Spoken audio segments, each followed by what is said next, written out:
Shalom, selamat pagi. Apa kabar? Saya berharap kita semua ada dalam keadaan sehat berkat perlindungan Tuhan. Kalau kita ada sebagaimana kita ada saat ini, sampai detik ini, semua karena kebaikan Tuhan. Semua karena kebaikan Tuhan dalam kehidupan kita yang patut kita syukuri. Saudara, saya mau katakan satu hal kepada saudara, bahwa apakah saudara pernah mengalami yang namanya dibully? Apakah saudara pernah dikecewakan? Apakah saudara pernah diperlakukan tidak adil? Saya pun pernah mengalami hal itu. Tetapi apa yang saudara lakukan? Anda harus mengampuni orang yang membuli saudara. Anda harus memaafkan orang yang membuli atau mengecewakan saudara. Sama seperti yang saya alami. Saya pernah dibully, saya pernah dikecewakan, saya pernah tidak diperlakukan secara adil. Tetapi saya mengampuni orang itu melalui doa saya. Saya memberkati orang itu. Saya mengasihi orang itu.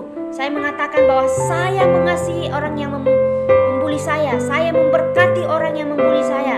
Saya mengasihi orang yang mengecewakan saya atau membuli saya. Nah saudara, kalau kita mau sembuh dari rasa sakit hati, satu hal yang perlu kita lakukan yaitu mengampuni. Karena pengampunan itu ada kuasa saudara. Kalau kita mengampuni orang yang bersalah kepada kita atau orang yang membuli kita, maka kita atau diri kita akan mengalami kesembuhan. Karena obat yang dapat memulihkan sakit hati kita adalah pengampunan. Kita mengampuni orang yang bersalah kepada kita.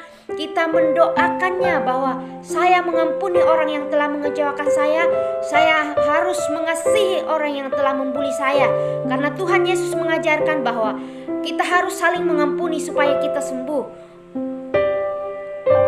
Tidak ada obat yang dapat memulihkan kita dari rasa sakit hati. Tidak ada obat dijual di apotek yang dapat menyembuhkan rasa sakit hati kita kecuali kita mengampuni. Itulah obat yang dapat memulihkan hati saudara ketika saudara disakiti atau ketika saudara dibully. Saudara lepaskan pengampunan kepada orang yang membuli saudara, maka saudara akan sembuh. Itu yang saya alami dan itu saya alami. Saya dipulihkan ketika saya melepaskan pengampunan kepada orang yang menyakiti saya.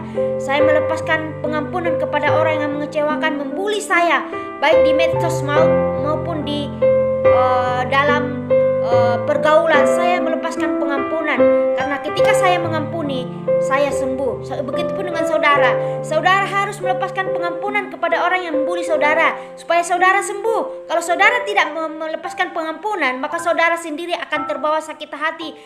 Anda tidak akan mengalami damai sejahtera.